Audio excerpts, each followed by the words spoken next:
Michelle. Hello, Claire. How are you? Good. Thanks so much for hanging out with me today. How's your weather in New Jersey?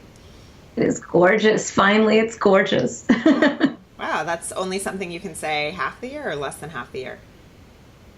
It depends what you consider gorgeous. Okay, so I want to just read your bio for folks who don't already kind of know everything about you, just sort of quickly, so you can, stare off into the distance or do whatever you do when people are reading your bio. Some folks find it exceedingly awkward. So Michelle Tillis Lederman, named one of Forbes' top 25 networking experts, is the author of 3 books, including The 11 Laws of Likability and her latest, Nail the Interview, Land the Job. Michelle is the CEO of Executive Essentials, which provides custom communication and leadership training and coaching programs. Michelle has appeared on places like NBC, CBS, Fox, Gayle King, NPR, and has been featured in the Wall Street Journal, New York Times, Working Mother, U.S. News and World Report, Monster.com, USA Today, CNBC, and About.com.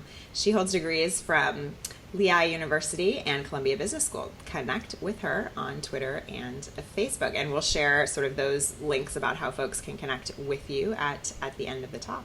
Sound good? Great. So I want to ask you some questions about sort of this idea of success now. And I think my first question is sort of a touchy-feely question. Do you think success is a feeling, or do you think success is something that you feel when you reach specific goals or specific milestones? I think success is whatever some individual defines it as. Ah. I don't think it is a blanket term. I think each individual defines success in their own way. And I think it also gets redefined frequently in somebody's life.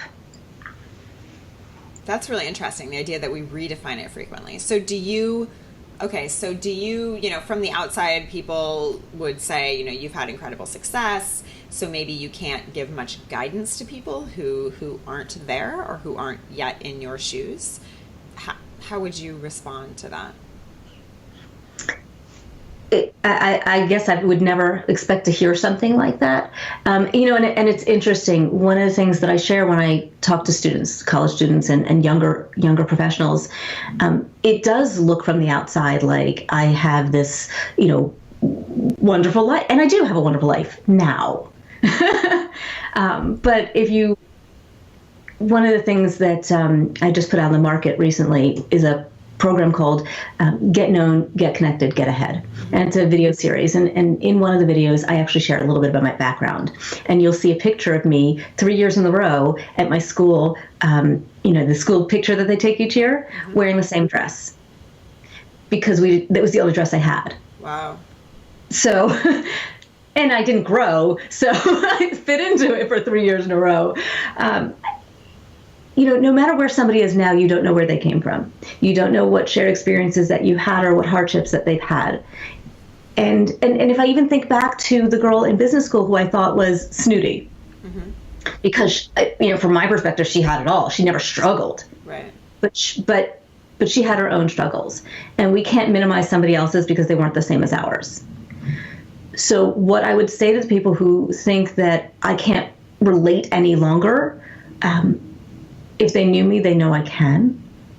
If they stay open to believing that there's potential value, learning, assistance, inspiration, motivation that somebody else can give you, the likelihood is they can. Wow. Do you think that most people who are successful still are able to relate, or do you think that's a sort of special skill, essentially? I think it depends on the individual, to be honest. There are times that I sit there and I have to reflect back on remembering, when getting a manicure was too expensive, and having a cell phone was too expensive, and you really made decisions based on $3.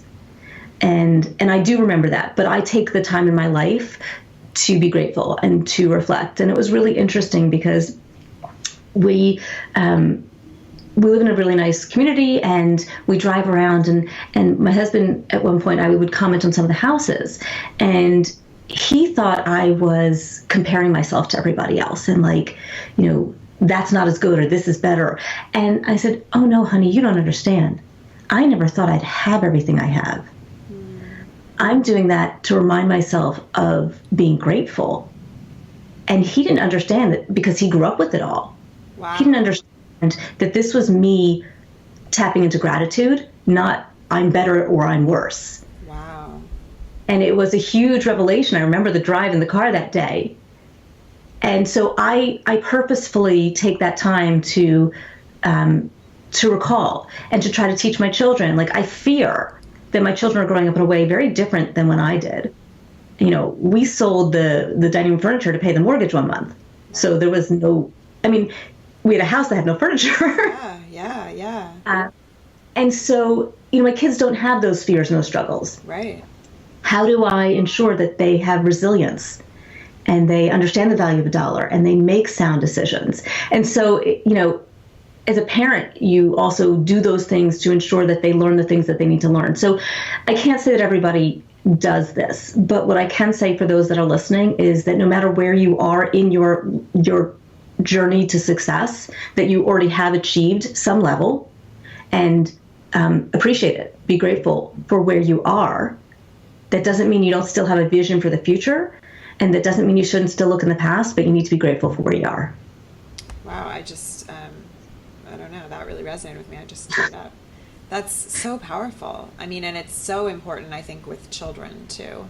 I think that many successful people forget what it means to teach your kids resilience, to teach your kids gratitude in the midst of your own success, because your success is your family's success and is your children's success. That's so interesting. And, there's little ways that we can do it. And I got a great idea from a neighbor of mine. When we do our garage sale each year, like, let's get rid of this stuff. My kids choose what they want to get rid of. Mm-hmm. They put their price tags, they sell, they give the change, and they have their own profit. A third goes to savings, a third goes to charity, and a third they're allowed to spend. And I got that from a neighbor, and I just loved it because it shows them all three values of thinking about the future, enjoying what you have, and giving to others. So we can do things in really little ways. Right. Wow. So when you sort of look back at your journey and look back at how you got to be where you are, driving around this neighborhood and feeling like, wow, I never thought I would be here, do you point your success to hard work? Did you have powerful sort of mentors and teachers along the way? What do you kind of look back at and sort of say those things were really critical to getting me to where I am? I think mindset is one of them. And the other, for me, has always been relationships. If I think about some of the major successes, if I think even about the Forbes honor, and I remember when I found out I was on this list, and I was like, I don't deserve, like, I did all that stuff that we do. Like, I don't belong to see the other names on this list. Sure. And somebody said to me, Michelle, it's a list about networking. You networked, you're on the list. You kind of proved your point. I wasn't trying to get on the list, but it was through networking and a relationship that was built that put me in touch with the person who ended up writing this. And he sent me an email saying, hey, Michelle, I put you on this list. And I didn't open up that email for like a week until I read, like, what is this? What list? What'd you put me on? Because I was just like, okay, thanks, whatever. It is about everything that I have felt like I've accomplished. I can tell you who helped me get there, who was part of that story, who was part of that success with me, who I thank as a result. So I want you all out there to think about the things that you've accomplished that you're proud of, that feel good in your life, and think who. And it could be mom. And it could be, next door neighbor, and it could be my future former boss. And go and say thank you. And give that appreciation. And the other half of this is the mindset around, I'm often asked, what's my greatest failure? I get this question all the time. And I hate the question because I don't have a mindset around failure. Oh. And I don't have an answer.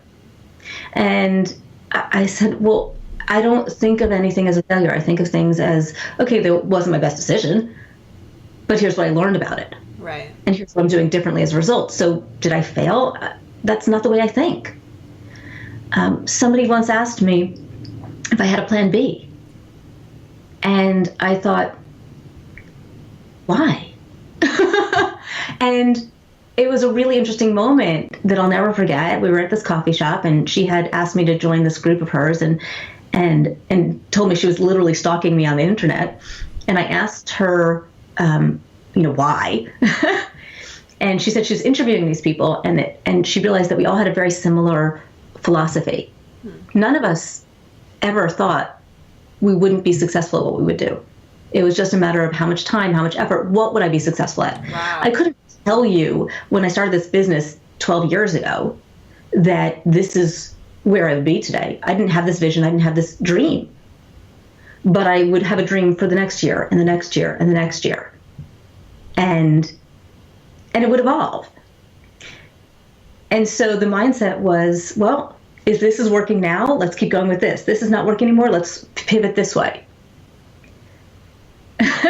How do you keep sort of your mindset on track? Do you do things to sort of sharpen it to make sure you kind of still have this mindset for success? Or I'm hearing Stephen Covey's seventh habit there. Sharpen the saw. That's the one I need to learn a little bit more about. I need to do more, to be honest with you, to sharpen the saw. And maybe if you'd asked me a few months back, I wouldn't have this answer. It's been very busy lately. And I think as an entrepreneur, it goes in waves. And that's the challenge of those people that have too much control, is sometimes when you have too much control, you let all of it go. Tell me what you mean. So what I always say is I have complete flexibility except when I have zero flexibility. Okay. If I have to be the client, there is no replacement for me. It's me that they're hiring. Right. And I have to be there. Right. And when I missed, when they changed a school trip, to a day that I couldn't be there, it was a big deal. Mm-hmm. So, I try to block out my calendar for the entire school year of when they have Spirit Day and when there's field trips and when there's parties and so that I know I had those things protected. Mm-hmm. But if something changes and I'm booked, there's nothing I can do. Right. Right now, because one of my clients is New York City, they have a year end of June 30th. It is so crazy busy. I was just in Colorado on vacation working.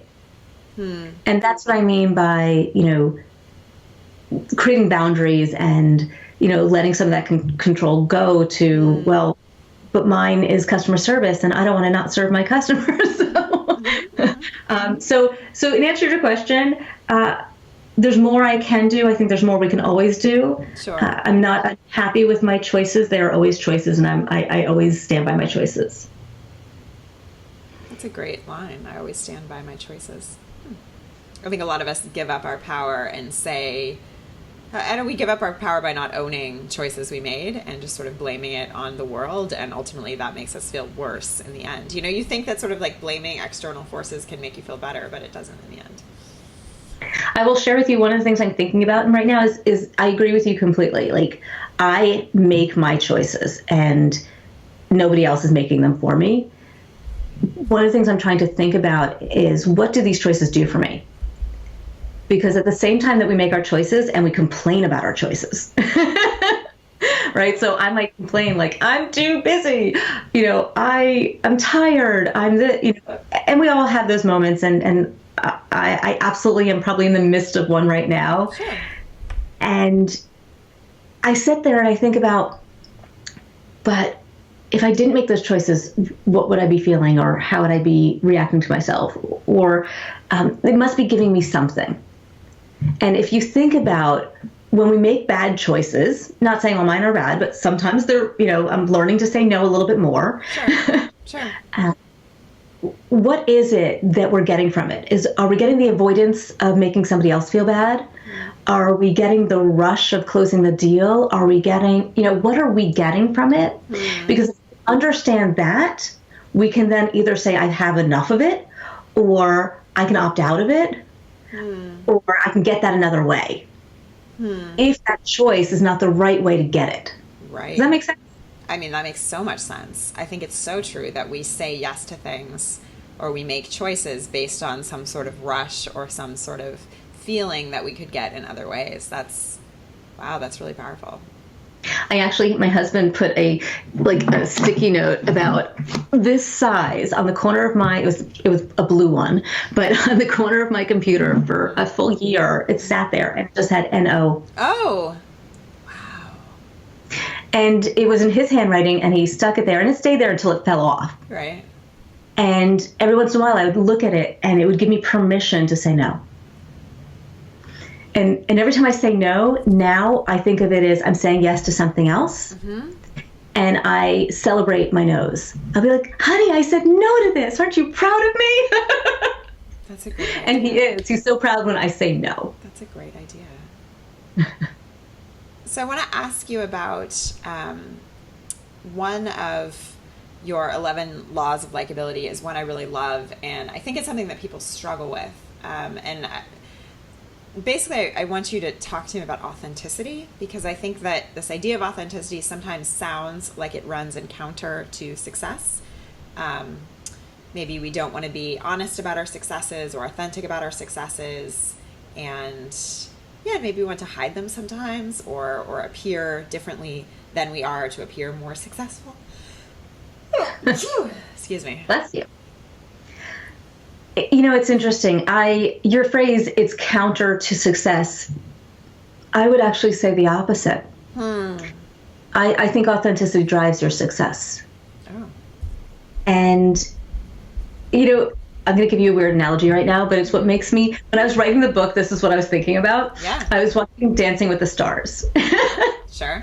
And I don't remember what season it was, but there was some really attractive woman, blonde. I don't remember who it was, and she was a total goofball. And you see this beautiful, tall, blonde model person, and you're like, you just want to not like them. And she was so real and so. And she was so real, and so, I figure you're editing, right? Yeah, that's fine. It's my mom. She might call this one next, but that one's muted. I'm trying to let the sound stop because the answering machine might pick up and then start talking. Yeah, sure. So I'm going to, hopefully, she'll hang up. All right. So this one was so real and so... Hi, it's Mom. I should be here for a while. I need some help. Gotta love Mom. Bye. That's the problem with having a landline. That's really funny. Okay. So this woman was so real and so down to earth, and she let us see who she was, not the image she had out there in the magazines and on the TV. And that made her so likable. And it wasn't that she was perfect. She burped. I think she farted. I mean, I don't know about that last one. But it was just all the walls were down. And when the walls are down and you feel like you're being let in, you want to protect and embrace and engage. And so I think authenticity drives her success, because I will tell you, if she put on the mask of the image of what we want people to see, she would not have gotten the votes, and she would not have gotten as far into that competition. So I share that because it's probably something people can think back to watching a show like that, whatever reality show you watch, and feel like, do I like this person or not, and why? Right. And oftentimes it's because we get to see the flaws. I think that's so true. I often will share I actually say I teach all the mistakes I ever made. I made plenty back in my finance days. And when you share your challenges and your flaws and your hardships, one, people can relate more to you. but two, people were like, oh, you know, and when you get that, oh, that's that moment that people are seeing you and not seeing the bio of you. And it was so hard for me when I did the Get Known, Get Connected, Get Ahead series, this video training, when my producer was like, tell your story. And I kept trying to crack jokes and lighten it up. They're like, stop. I'm like, but then I'm going to cry. They're like, then cry. Wow. And I, you know, if you watch the videos, you'll see very glassy eyes. I got them to edit out most of the actual tears.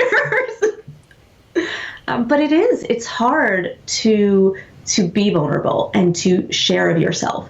But that authenticity, I think, is what leads to the depth in relationships that lead to those results that connects to your success. I love that. That's super powerful. Can you tell us what you're working on now and where people can find out more about some of the awesome stuff you do and where people can connect with you?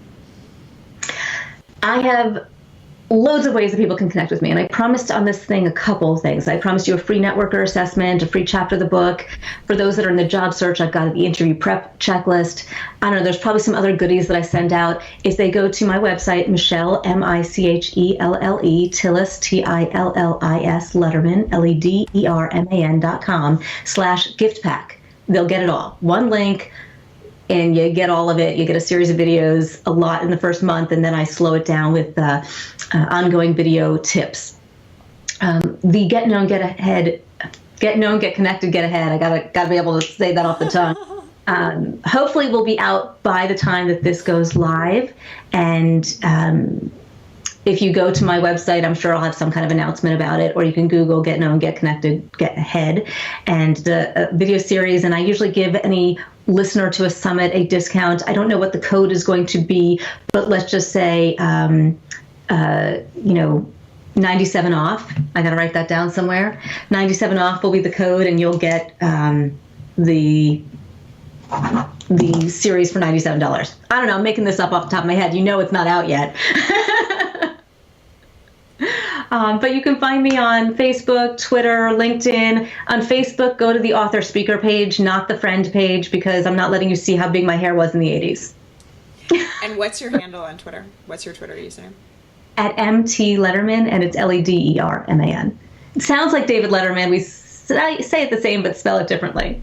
Perfect. Thank you so much for this. This was super inspiring, and I think folks are going to get a ton out of it. So thank you so much. My pleasure.